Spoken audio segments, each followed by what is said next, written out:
Hello there, another episode of Boyce's Bricks and Bits. Well, this is the Obi-Wan Force FX Elite Lightsaber. It's interesting because I haven't opened it up yet, so I haven't actually looked at it. In the UK, this is going for $299.99. I mean, the packaging shape has changed from the previous ones because they were kind of like these boxes with, like, you know, a bit of a slope there, and the way they all kind of come together. Whether the inside it still has a version of that, I do not know. But I'm going to, let's get this opened and let's check out this new lightsaber and let's see what we think.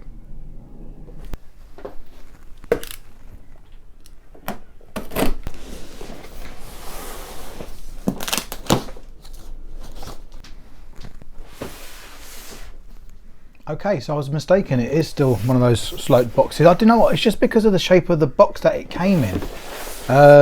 You know, considering it was the box it came in was so high, it looked quite narrow, and I wasn't sure if there was one piece or two piece in there, but no, similar box. So let's get this cut open, and once again, let's get into the box and see what this saber is like.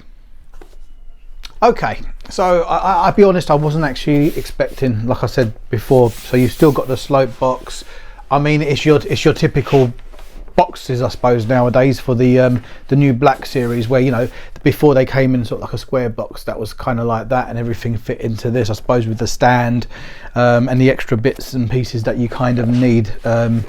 I suppose, you know, the box size has changed maybe to accommodate that, but, you know, the graphs are good. You've got, you know, Ewan McGregor on the front as Obi-Wan Kenobi, holding a saber. It's kind of showing. I mean, let's get the box out of the way.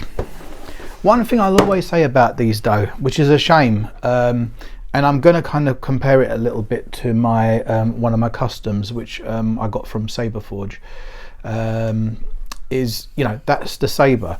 But to have the blade in, you suddenly have the fat neck. So, you know, if I was going to display this, I'd display it as this rather than display it with the blade in, purely because of the fat neck. You know, as something that always gets me about it. It's just, I suppose that's how they do it. That's how they're going to do it. And I'm pretty sure it's like this all screws off and that screws on, and the bits just so it kind of goes over the blade and so on and so forth. But first things first, let's get this open. So it takes 3 AA batteries. Oh, there you go. So that unscrews there. This pops out. Okay, this reminded me of my Mace Windu. So it's kind of got a little screw there that you just got to kind of take off. There we go. Pop in the batteries.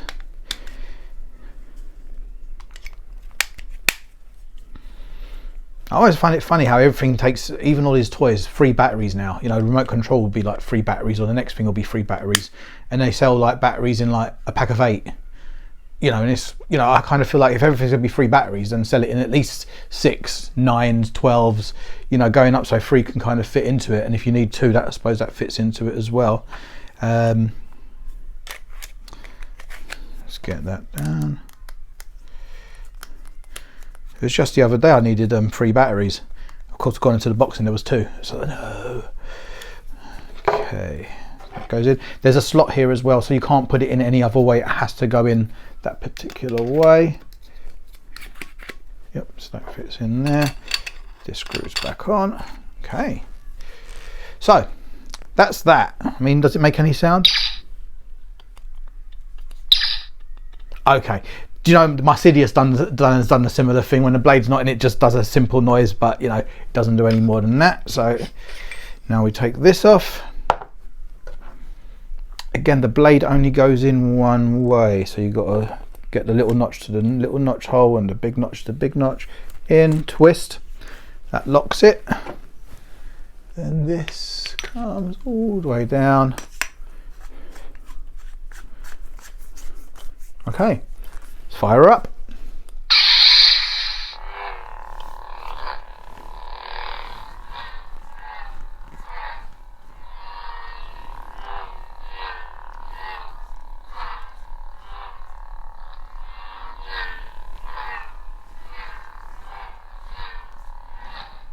I mean, it's responsive. But again, it's that I don't understand why.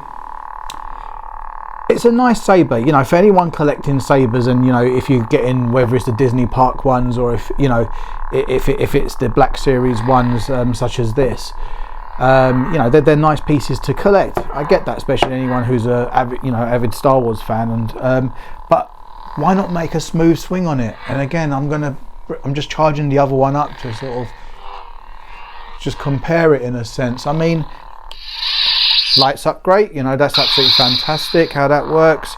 Now, so there's another side button here, and that I think, so if you tap it, obviously that's like blocking a blaster, so it's like different places. I assume that's when a saber is locked with another, and I think is it that you touch something, or do you face it down? I think when you face it down, like you're dragging it across the ground, such kind of thing.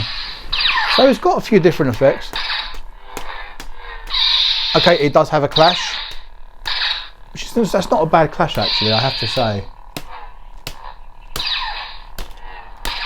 Not that you're going to duel with this. I mean, you duel with this and this blade is going to be broken in no time. It's just not what it's for. It's, you know, it is purely for show or play or display kind of thing, but not for dueling, because, you know, these are not designed that way. I mean, we'll have a closer look, but I mean, it's not bad. First impressions, it's not bad. Like I said though, for me, it's going to be take the blade out, put this back on, you know, take the batteries out, because you don't want exactly it sitting there with batteries in too long, because they end up leaking or whatever. Assuming that just clips on there.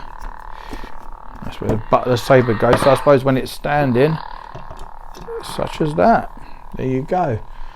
But again, this is not how I would personally want to display it. I mean, it's not bad. First impressions, it's all right, but it's always this fat neck thing.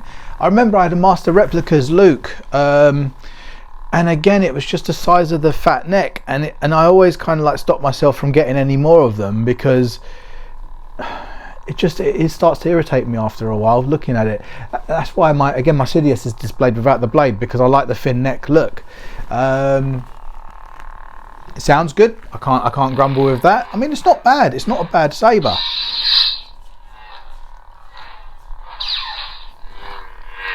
I mean, it's daylight. It's obviously quite bright. I don't know how much the camera is showing that right now.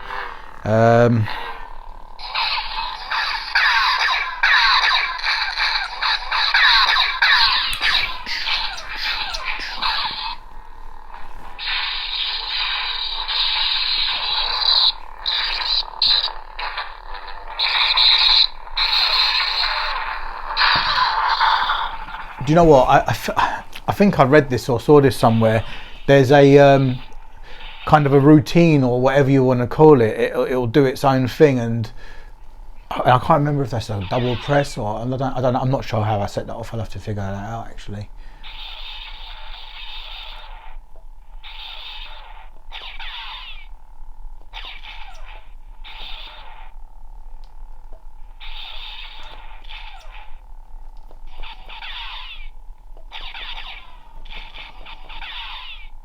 Who knows?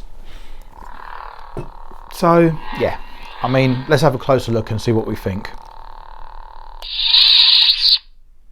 Okay, so I mean, this is, look, I mean, compared to my Saber Forge, now, do you know what, the size is not terrible. I mean, you can definitely see that the Black Series is fatter, and actually with the lengthwise, it's actually a little bit shorter. Strange, I was expecting it to be just bigger in every way. I think, oh yeah, you just slide that, so you just slide that bit up. Mine's obviously a button. Now this actually vibrates, so you know, you kind of feel the power in your hand as well.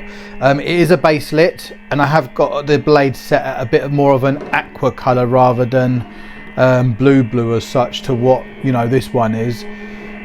Oh, let me get off the table, otherwise you just hear it. Now with this,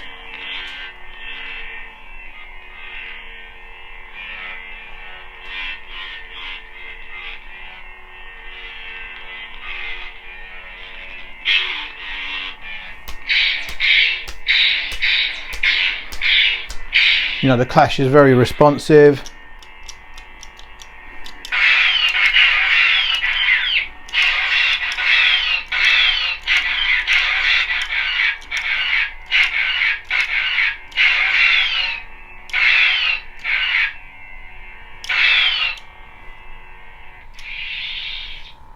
you know, I genuinely love this saber. I mean, I know this is a baselit, and in today's world of sabers, everyone's like Xenopixel or Megapixel and Super Duper Megapixel and whatever, and that, you know, there's all these light shows and sequences it can all do. I mean, if people want to get all that, I mean, I don't play with them that much to warrant spending the extra money to kind of get these. I know you can get some of the cheaper sabers. The problem with the cheaper sabers is you buy it, I just don't see what the resale value ever will be. At least with the Hasbro, it is a collectible.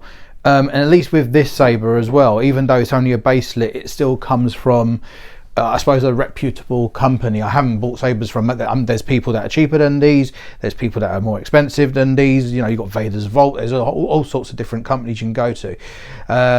You know, you can, some of the cheap sabers, like is it the LGTs or whatever they call them nowadays, you know, in the UK we've got Padawan's Outpost, seems to be one that people kind of really go to quite often to get. And you know, if you want a saber and not pay as much as what it's going to do to, you know, some of the other customs, and they still do what they do, yeah, you know, you get those sabers. But I think as a resale value, they don't hold much because of they are mass produced, and generally you can get them fairly decent priced anyway. You know, with the collectibles, they become collectibles, especially when you can't buy them anymore. So let's move that out the way, and so, you know, let's just kind of focus on this one for a bit. So just you know, there's the little side button as well. So, you know, again, you just slide up, slide down, and there's your little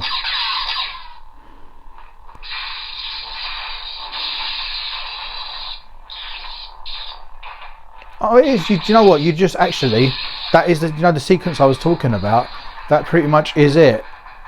You keep your finger, they're still doing it, so you keep your finger on it for a little while, and it just like has its own little sequence of lighting, which is again not bad. But you know, for me, once again, going to the whole displaying it, this is where,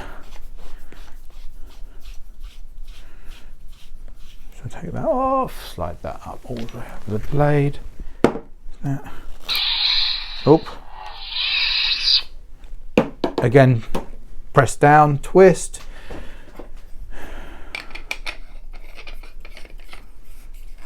There we go. Now, how much better does that look?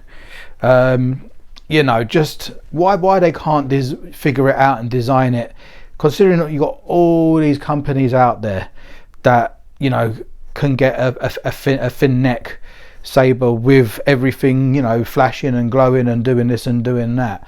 Why they haven't worked it out yet, I have no idea, because it just looks so much better. I mean, with this saber as well, I say, see, every time I buy a saber, I always want it to be really shiny and, you know, looking new. Just like my, you know what, my prodigal son, my Luke Skywalker saber, it's just absolutely gorgeous. You know, shiny, pretty. It's just lovely to look at. But you know, I suppose for me, it's nice to have something that is weathered. I would never naturally pick the weathering as such. You know, you can kind of see it at the top there, you can see it all around here. You know, it's obviously been weathered. Look, you know, you know, that whole used battle look type thing. But yeah, I mean, it's a nice saber. For me, I'm certainly gonna display. You know, I can't see me putting the. I'm probably gonna take the, after the video, I'm probably gonna take the batteries out. And so, you know, as a display piece, yeah, I think that looks absolutely lovely. And you know, that sadly, that's how it's going to stay. It makes it less playable in a sense, because, you know, it's that whole twist it off, twist it on, get the blade in, put it over, and also get the batteries in, because I can't have it sitting there with just the batteries doing nothing. So I mean, yeah, if you know, personally, I would wait for a while. I mean, if this saber can go on offer, is it worth $300? I don't feel it's worth 300 quid per, you know. But yeah, if you get it on sale, maybe sub 200s, 200. You know, if you really like it that much. Again, as a display piece, it will look wonderful in anybody's, do you know what I mean, collection as such. But as the thin neck version, not the with the fat screw on with the blade in. But yeah, there you go. Well, there's a little review. There's a little look at the Obi-Wan, one of the latest Hasbro releases, and I hope this video helps. Please like and subscribe, and have a nice day.